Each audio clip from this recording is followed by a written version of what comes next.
মুস্তাফিজুর রহমানের আইপিএল খেলা নিয়ে জটিলতা কাটতে যাচ্ছে। সুখবর পাওয়া গেল অলরাউন্ডার সাকিব আল হাসানের পিএসএল খেলা নিয়েও। 2 ম্যাচের জন্য মুস্তাফিজ এবং আসরের বাকি থাকা পুরো সময়ের জন্য সাকিবকে ছাড়পত্র দিতে যাচ্ছে Bangladesh cricket board BCB. Sakib Al Hasan এবং মুস্তাফিজুর রহমান কাছাকাছি সময়ে পিএসএল ও আইপিএল থেকে ডাক পান, ফলে প্রায় একই সময়ে বিসিবিতে ছাড়পত্র পাওয়ার জন্য আবেদন করেন তারা।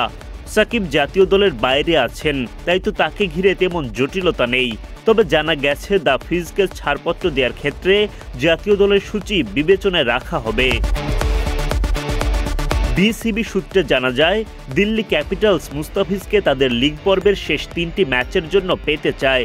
ম্যাচগুলো মাঠে গড়াবে চলতি মাসের 18, 21 ও 24 তারিখে।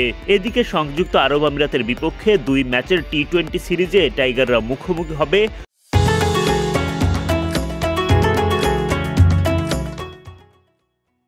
17 ও 19 তারিখে। তাই তো জাতীয় দলের ওই সিরিজের পরই আইপিএলের জন্য মুস্তাফিজকে ছাড়পত্র দেয়া হতে পারে।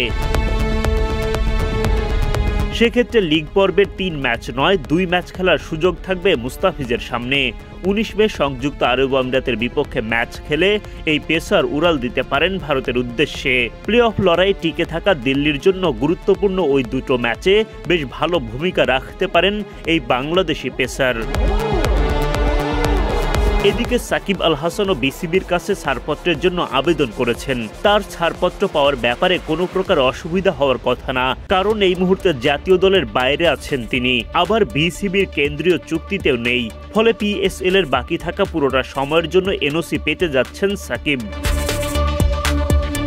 যদিও লাহোর কালান্দার্সের পক্ষ থেকে সাকিবের সঙ্গে চুক্তির ব্যাপারে এখনো আনুষ্ঠানিক কোনো ঘোষণা দেওয়া হয়নি, তবে একাধিক সূত্রে জানা গেছে লাহোর যেমন সাকিবকে পেতে আগ্রহী, তেমনি এই অলরাউন্ডারও লাহোরের হয়ে খেলতে চান।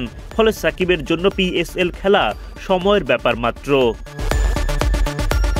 আগামী 17 মে থেকে শুরু হচ্ছে পিএসএল এর বাকি অংশ। পরিবর্তিত নতুন সূচিতে এই সময় বেশ কয়েকজন বিদেশি ক্রিকেটারকে পাচ্ছে না দলগুলো, ফলে নতুন করে আবারও ক্রিকেটারদের দলে ভেরাতে হচ্ছে। শেষ পর্যন্ত লাহোর কালান্দার্সের হয়ে সাকিব খেললে তার ভক্তদের অপেক্ষার অবসান ঘটবে।